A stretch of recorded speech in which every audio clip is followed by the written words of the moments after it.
एकदा गाढव आणि चित्ता यांच्यात वाद चालू होते. गाढव म्हणत होता की आभाळाचा रंग लाल आहे आणि चित्ता गाढवाला सारखे सारखे समजून सांगत होता की आभाळाचा रंग निळा असतो. परंतु गाढव हे मानायलाच तयार नव्हता.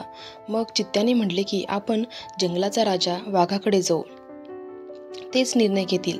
दोघेही राजाकडे येतात. चित्ता म्हणतो, महाराज, हा गाढव म्हणतो की आभाळाचा रंग लाल असतो.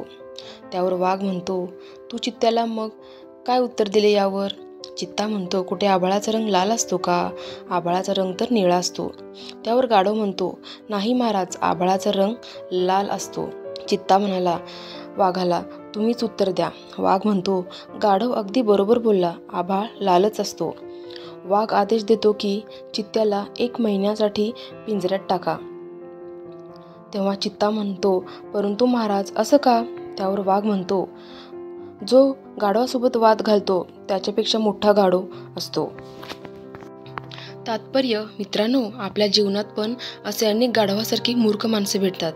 त्यांच्यासोबत आपण वाद घालत बसलो तर त्यांच्यापेक्षा मोठे मूर्ख आपणच.